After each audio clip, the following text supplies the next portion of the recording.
ही अवगुण के कारण, एक ही हीनता के कारण रावण का सब कुछ लुट गया, बर्बाद हो गया। परमात्मा प्रभु श्री राम के पास सब कुछ था।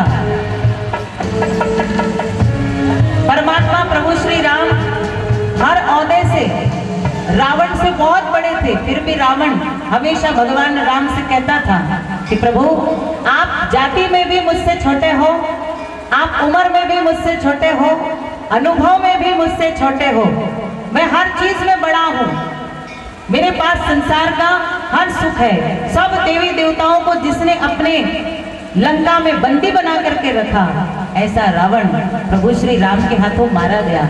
क्यों मारा गया? क्योंकि राम जी के पास में सबसे बड़ा अस्त्र और शस्त्र था, वो था चरित्र का। मेरे राम चरित्रवान थे, मेरे राम के पास में चरित्र का खजाना था, इसीलिए रावण मारा गया। क्यों? क्योंकि रावण चरित्रहीन था। स्वामी विवेकानंद हमेशा कहते थे कि संसार में इंसान से उसकी प्रॉपर्टी अगर छिन गई, धन दौलत वैभव भी छिन गया तो कुछ नहीं बिगड़ा, वापस मिल जाएगा। पत्नी छिन गई, घर बार छिन गया, कुछ नहीं बिगड़ा। लेकिन एक चीज अगर आपके हाथों से छिन गई या एक चीज आपकी नष्ट हो गई तो फिर दुनिया में, संसार में कोई भी शक्ति आपको वापस लौटा नहीं सकती, और वो है इंसान का, मानव का चरित्र।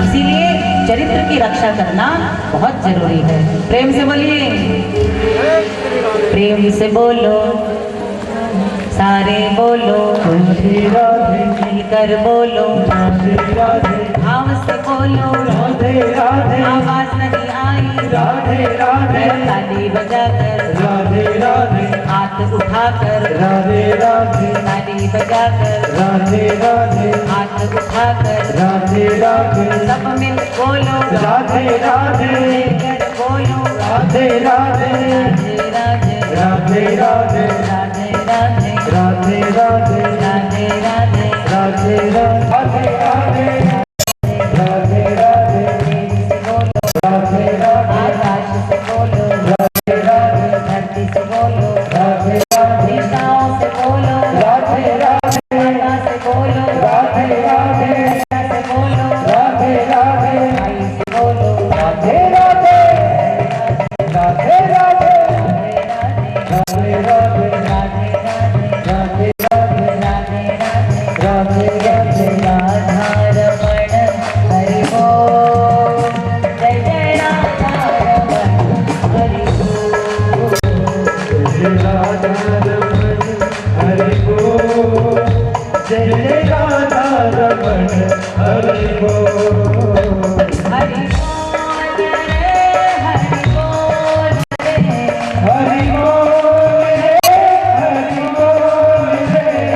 बोल रे, हरि बोल रे, हरि बोल रे, हरि बोल रे, हरि बोल रे, हरि बोल रे, हरि बोल, हरि बोल, जय राधा रमण हरि बोल, हरि बोल, जय राधा रमण हरि बोल, हरि बोल, हरि बोल,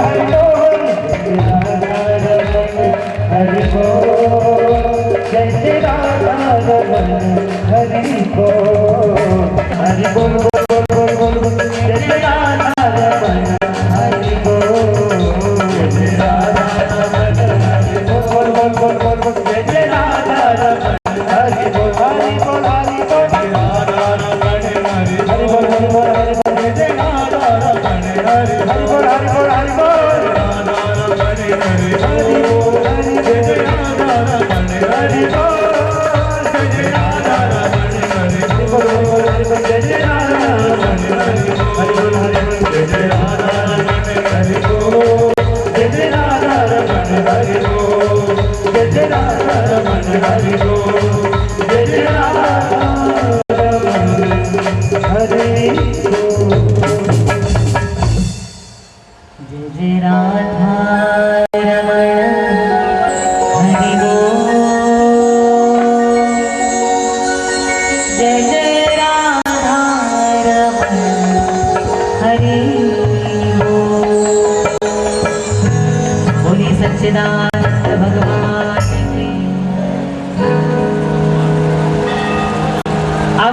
उस समय के जो विद्वान पंडित थे रावण, उनको बुलाया गया।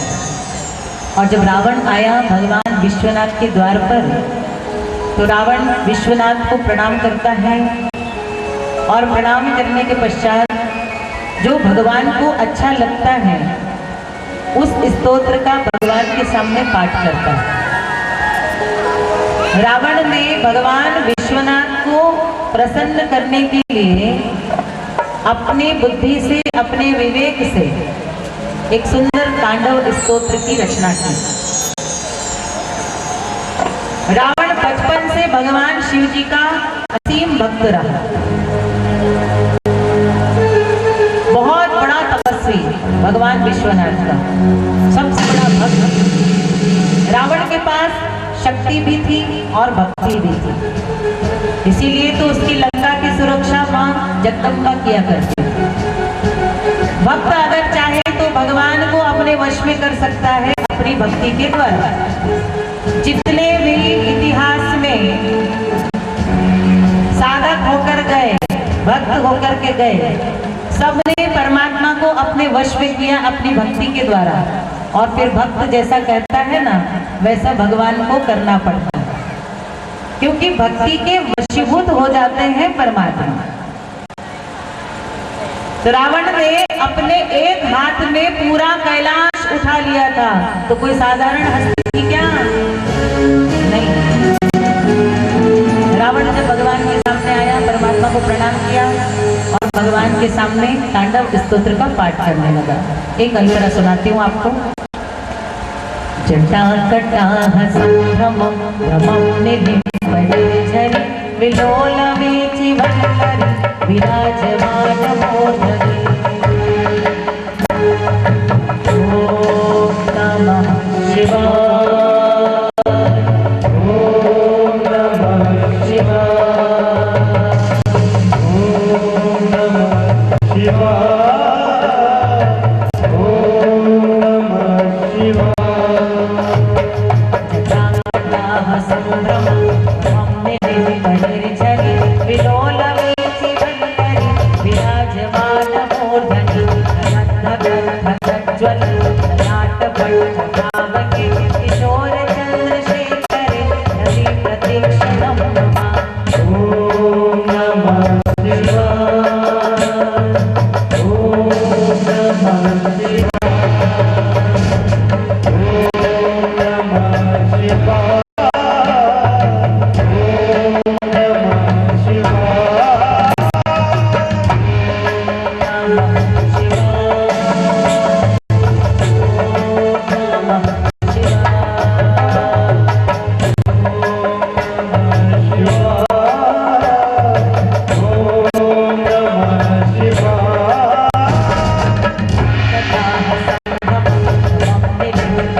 हर हर महादेव।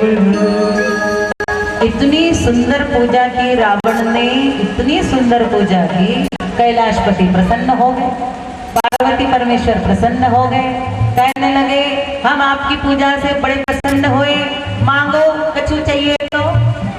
क्या चाहते हो? तो रावण ने हाथ जोड़ करके कहा कि प्रभु, जिस सोने का महल सुंदर आपने बनाया है, जो दान में हमें दे दो, हम बस यही चाहते हैं।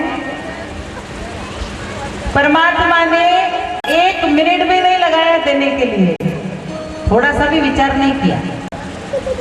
ठीक है, अगर तुझे अच्छा लगा है तो तू ले जा, हमारे तो कुछ काम का है ना। सोने का महल मिल गया तो रावण इतना खुश हो गया, इतना खुश हो गया, सोचने लगा। देखिए, अब पहली बार जिसने मांगा ना वो ब्राह्मण। ब्राह्मण कैसे होते हैं, जो चाहिए उनको वो आपसे मांग लेंगे। आपका सोना भी पड़ा होगा, हीरा भी पड़ा होगा तो उठाएंगे नहीं, वो आपसे मांग लेंगे। मांग लिया ब्राह्मण ने, क्यों? क्योंकि वो भिक्षुक है, वो याचक है। ब्राह्मण से स्वयं विष्णु। ब्राह्मण का हाथ हमेशा ऐसा होता है, उसका पेट कभी नहीं भरेगा। आप जितना दोगे दोगे दोगे दोगे, उसका पेट कभी नहीं भरेगा। वो ब्राह्मण है। ब्राह्मण का मतलब है जिसका ब्रह्मत्व कभी नहीं भरता। मैं भी एक ब्राह्मण कन्या हूं, इसलिए मुझे अच्छे से मालूम है। ब्राह्मण का अगर पेट भर गया तो फिर ब्राह्मण संतुष्ट नहीं हो जाएगा, और अगर ब्राह्मण संतुष्ट हो जाएगा तो फिर यजमान को पुण्य कैसे मिलेगा? ब्राह्मण हमेशा असंतुष्ट ही अच्छा लगता है। वो जितना असंतुष्ट होता है ना, वो उतना यजमान को फलने फूलने का आशीर्वाद देता है। इसीलिए तो यजमान भी कभी पूरी पूरी संतुष्टि कभी भी ब्राह्मण को नहीं देते। नहीं महाराज, थोड़ा तो बरकत छोड़ जाओ, बाकी देखेंगे अगली बार। ऐसा होता है। तो परमात्मा तो यहाँ विश्वंभर है, विश्वनाथ है, ओंकारेश्वर है, ममलेश्वर है। उन्होंने कहा अगर तुझे अच्छा लगा तो तू ले जा। 1 मिनट नहीं लगाया सोने का महल दान में देने। देवी पार्वती ने भी कुछ नहीं कहा कि मेरे लिए जो महल बनाया वो इस दानव को दे दिया। अब वो सोच रहा है कि जो सोने का महल दे सकता है वो और कुछ भी दे सकता है। अब जो मांगने जा रहा है वो राक्षस है। अब जो मांगने जा रहा है वो राक्षसी भाव उसमें आ गया और कहने लगे कि हे विश्वनाथ, हे कैलाशपति, हे पार्वती परमेश्वर, आपने जिसके लिए ये सोने का महल बनाया है वो पार्वती भी मुझे दान में दे दो। भगवान सदाशिव ने कहा ठीक है, मेरे काम की ना है, थारे काम की हो तो ले जा। 1 मिनट नहीं लगाया देवी पार्वती को भी देने के लिए, और देवी पार्वती ने भी यहाँ तक ये नहीं सोचा, विरोध नहीं किया, अपने पति की आज्ञा का केवल पालन किया। इसमें जरूर मेरा कुछ हित छिपा है, इसीलिए तो विश्वनाथ ने इस दुष्ट को मुझे दे दिया है। चाहती तो बहस कर सकती थी, उसी समय वकील बुलाती, तलाक के कागज साइन करवाती और हमेशा के लिए चली जाती, लेकिन ऐसा नहीं किया। सहन शक्ति की मूर्ति है महादेवी। पति से एक बार गठबंधन जुड़ गया तो जुड़ गया, फिर चाहे जो हो जाए इसका साथ नहीं छोड़ूंगी। आज तलाक की समस्याएं क्यों बढ़ रही है समाज में, जानते हो क्यों? क्योंकि दोनों एक दूसरे को समझ नहीं पा रहे हैं, इसीलिए तलाक की नौबतें आज ज्यादा बढ़ रही है। इच्छाएं मन में ज्यादा बढ़ रही है, लड़कियों के भी और लड़कों के भी। इसीलिए तो आज ये समस्याएं ज्यादा मुंह उठा करके संसार को नष्ट कर रही है। आप देखिए, सबसे बड़ा उदाहरण खंडेलवाल जी का सामने बैठे है ना। पत्नी का संग क्या है, चाहते तो कोई भी छोड़ करके चले जाते, बराबर। इसको कहते हैं आर्य नारी, इसको कहते हैं मेरी भी माताएं 2 हैं, मैं भी 2 माताओं की बेटी हूँ। हमारी माँ को 13, 14, 15 साल तक बच्चे नहीं हुए तो हमारे पिताजी का जबरदस्ती दूसरा विवाह किया, और जब दूसरा विवाह हमारे पिताजी का हुआ तो हमारी माता की गोद भर गई, हम आए। लेकिन हमारे पिता ने किसी को छोड़ा नहीं, आज भी लेकर के चल रहे हैं, निभा रहे हैं। अगर चाहते तो यहाँ भी तलाक हो सकता था। जिस महिला के अंदर सहन शक्ति की प्रबल, उज्जवल, प्रज्वल करने वाली, समाज को प्रेरणा देने वाली भावना होती है, वो महिला कभी भी घर को टूटने नहीं देती। वो भारत की आर्य नारी कहलाती है, जो अपने परिवार का लालन पालन करती है और परिवार को लेकर के चलती है। बोलिए सच्चिदानंद भगवान की जय। क्योंकि समाज में, संसार में कोई भी काम अकारण नहीं होता, हर काम के पीछे कुछ न कुछ कारण छिपा होता है, और हर कारण को अंजाम देने के लिए ही हमें वो कार्य समाज में करना पड़ता है। लेकिन जो निभाता है उसको भगवान कहते हैं, जो बीच में ही साथ छोड़कर चला जाए उसको शैतान कहते हैं। तो आज परमात्मा ने देवी को दान दे दिया, पत्नी को दान दे दिया, और पत्नी भी चुप चुपचाप जाने के लिए तैयार हो गई। आप जाते जाते एक हाथ में है सोने का महल और खंडे पर बैठी है देवी पार्वती। देवी पार्वती अपने पति से शिकायत नहीं कर रही, मन ही मन में आज भगवान श्री कृष्ण को याद कर रही है, भगवान को पुकार रही, कह रही हे केशव, हे मुरलीधर, हे मदन मुरारी, हे बंशीधर, हे चित्तचोर, हे नंद के प्यारे, हे यशोदा के राज दुलारे, जल्दी आओ, हे गोपियों के प्यारे, हे मोहन, हे श्याम, हे गिरधर, हे गोपाल, हे दामोदर, हे रणछोड़, जल्दी आओ और मुझे इस दुष्ट रावण से बचाओ। परमात्मा को पुकार रही है और भगवान श्री कृष्ण बहुत सारी गौ माताओं को लेकर के आए और रावण के रास्ते में आकर के खड़े हो गए, कमर पर हाथ रख लिया और गायों को भगा रहे, इधर से उधर गौ माताओं को दौड़ा रहे हैं और रावण से कहने लगे, अरे ओ भैया रावण, कहाँ जात हो, तनिक हमार संग कोई बात बतलाए लो, फिर आगे जाओ।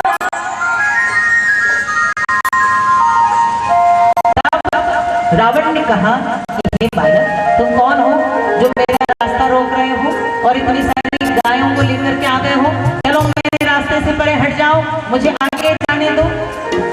अरे ये सोने का महल तो समझ में आया, एक हाथ में सोने का महल, लेकिन कंधे पर ये जानी पहचानी सी सूरत लग रही है। अरे इसको तो हम कहीं देखे हैं भैया, तोरे संग छल कपट हुई गवा। विश्वनाथ भला अपनी पत्नी को ऐसे ही तोहे दान में दे देंगे भैया, तू होगा बुद्धिमान तेरे घर का, लेकिन यहाँ तो तेरी बुद्धि जो है वो मिट्टी में मिल गई, क्योंकि ये देवी पार्वती ना है, ये तो देवी पार्वती के जैसे दिखने वाली उसकी दासी है। रावण ने कहा, तू इतने विश्वास के साथ कैसे कह सकता है कि ये देवी पार्वती ना है, ये उसके जैसे दिखने वाली दासी है? तो बोले मुझे मालूम था कि तू सबूत मांगेगा, इसलिए मैं सबूत भी साथ में लाया हूँ। तनिक थोड़ा सा झुक जा और कान मेरे पास, मेरे मुख के पास ले आ, मैं कान में बोलूंगा ताकि देवी सुन ना सके। तो कान में बोल रहे गोपाल कि जो देवी देवता होते हैं ना, उनके शरीर से कमल की, चंदन की खुशबू आती है और जो सामान्य जीव होते हैं, सामान्य मनुष्य होते हैं, उनके शरीर से पसीने की बदबू आती है। देवी पार्वती इशारा समझ गई और अपने शरीर से दुर्गंध निकालना शुरू कर दिया और रावण ने वहीं देवी पार्वती को छोड़ दिया, सोने का महल उठाया और ले गया लंका। देवी पार्वती ने हाथ जोड़ करके भगवान केशव को धन्यवाद दिया और कहा, ठाकुर जी थारी महिमा अपरंपार है, मैं तुझे कोटि कोटि प्रणाम करती हूँ और वरदान देती हूँ कि द्वापर युग में 16,108 देवियों के हृदय के आप स्वामी बनोगे, आप पूरे विश्व के गुरु बनोगे, आप सुंदर उपाधियों से सम्मानित किए जाओगे। हे केशव, आज आपने मेरी रक्षा की है, इसलिए मैं आपको कोटि कोटि प्रणाम करती हूँ। बोली सच्चिदानंद भगवान। और देवी पार्वती आगे बढ़ गई, विंध्याचल की गुफाओं में जाकर के छिप गई और विंध्याचल की गुफाओं में जाकर के छिप गई। देवी पार्वती के गुरु हैं नारद जी। नारद जी कैलाश पर पहुंचे, देवी पार्वती ना दिखी। भगवान सदाशिव ने कहा कि मैंने तो थोड़ा बहुत विनोद कर दिया, भक्त नाराज नहीं होना चाहिए, इसलिए देवी पार्वती को दान में दे दिया। अब मुझे क्या मालूम था कि देवी पार्वती मुझसे रूठ जाएगी और लौट कर कभी ना आएगी। नारद चलो हम देवी को ढूंढ करके लाते हैं। कई वर्षों तक देवी पार्वती विंध्याचल की गुफाओं में रही, इसलिए उस दिन से माँ का नाम विंध्यवासिनी बन गया। बोलिए विंध्यवासिनी माता की। भगवान सदाशिव आए और विंध्याचल की गुफा में देखा भगवती सोई है। देवी को आवाज लगाया कि हे देवी चलो अब रूठना बंद करो, तुम्हें तुम्हारे पति परमेश्वर लेने आए हैं, तुम्हारे बच्चे इंतजार कर रहे हैं, शंखिनिया डाकिनिया रो रही हैं, भूत पिशाच सब तुमको याद कर रहे हैं, नंदी श्रृंगी तुमको याद कर रहे हैं, चलो अपने घर कैलाश लौट चलो। तो देवी पार्वती ने कहा मैं नहीं जाऊंगा, आपने मुझे उस दानव को, उस दुष्ट को दान में दे दिया था। क्यों दान में दे दिया था आपने? मैं नहीं जाऊंगा आपके साथ। तो आप भगवान सदाशिव ने सोचा कि अगर देवी नहीं जाएगी तो मेरा तो परिवार सुना रहेगा। तो नारद जी ने धीरे से कहा, परमात्मा मैं तो बाल ब्रह्मचारी हूँ, मुझे गृहस्थी का ज़्यादा अनुभव नहीं है, लेकिन फिर भी मैंने सुना है कि मेरे नारायण जब मुझसे रूठ जाते हैं तो मैं मेरे नारायण को मनाने के लिए उनकी स्तुति का बहुत गुणगान करता हूँ, क्योंकि देवी देवताओं को स्तुति बहुत अच्छी लगती है। खुद की प्रशंसा सुनना बहुत अच्छा लगता है, और कोई अपनी प्रशंसा करे तो कौन नहीं मानेगा। तो आप एक काम करो, अगर देवी को मनाना चाहते हो तो आप देवी की तारीफ करना शुरू कर दो, देवी की स्तुति का गुणगान करना शुरू कर दो, तो देवी पार्वती जरूर मान जाएगी, मुझे विश्वास है। तो भगवान विश्वनाथ तो भोले भाले हैं, उनको क्या मालूम कि पत्नी जब रूठ जाए तो पत्नी को कैसे मनाना चाहिए। नारद जी ने धीरे से मार्ग बता दिया और भगवान सदाशिव ने हाथ जोड़ करके देवी पार्वती को मनाना शुरू कर दिया। धीरे से कहा, चांदी जैसा रंग है तेरा,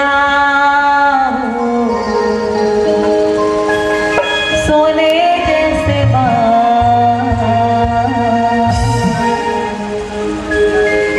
एक तू ही धनवान है गौरा, बाकी सब कंगाल। चांदी जैसा रंग है तेरा, सोने जैसे बाल, चांदी जैसा रंग है तेरा, सोने जैसे बाल, एक तू ही धनवान है गौरा, बाकी सब कंगाल। एक तू ही धनवान है गौरा, बाकी सब कंगाल।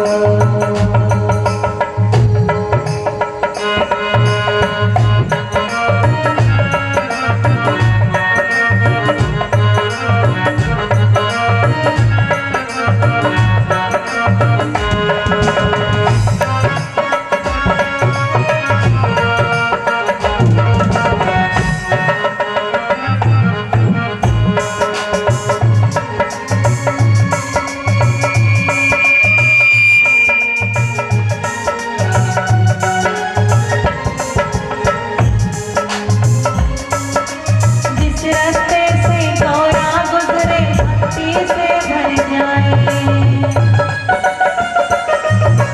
जिस रास्ते से गौरा गुजरे भक्ति से भर जाए, गौरा तेरी भक्ति में शिव झूम झूम कर गाए। हरि गौरा तेरी भक्ति में शिव झूम झूम कर गाए। हरि गौरा तेरी भक्ति से तो, गौरा तेरी भक्ति से तो शिव बने महान, एक तू ही धनवान है गौरा, बाकी सब कंगाल। एक तू ही धनवान है गौरा, बाकी सब कंगाल। चांदी जैसा रंग है तेरा, सोने जैसे बाल, चांदी जैसा रंग है तेरा, सोने जैसे बाल, एक तू ही धनवान है गौरा, बाकी सब कंगाल। एक तू ही धनवान है गौरा, बाकी सब कंगाल। बाकी सब कंगाल, बाकी सब कंगाल। जिस रास्ते से गौरा गुजरे भक्ति से भर जाए, हरि गौरा तेरी भक्ति में शिव झूम झूम कर गाए। गौरा तेरी भक्ति में तो, गौरा तेरी भक्ति से तो शिव बने महान। जब ये कहा कि गौरा तेरी भक्ति के कारण ही तो विश्वनाथ महान बने हैं, तो गौरा मैया दौड़ करके आ गई और कहा, चलो देर हो रही है, नंदी को जल्दी बुलाओ, कैलाश पर चलना है। इतनी प्रसन्न हो गई। पार्वती मैया अपने पति के साथ जाने के लिए तैयार हो गई। पति के साथ जब घर आई तब शंखिनियों ने, डाकिनियों ने भगवान कैलाशपति से कहा, प्रभु आप दोनों की नजर उतारनी चाहिए। आप देवी पार्वती को बहुत स्नेह करते हो और देवी पार्वती भी आपको बहुत स्नेह करते हैं। आज प्रभु श्री राम जी के दर्शन के लिए देवी पार्वती को लेकर के जा रहे हैं और रामचरितमानस का पाठ देवी पार्वती को सुना रहे हैं अगस्त मुनि के आश्रम में ले जाकर। क्योंकि जब जब अपने जीवन पर कोई आपत्ति आए, संकट आए, मुसीबत आए, तो उस मुसीबत की घड़ी में अपने कुल देवता को कभी भूलना नहीं चाहिए। और भगवान विश्वनाथ के कुल देवता है भगवान प्रभु श्री राम।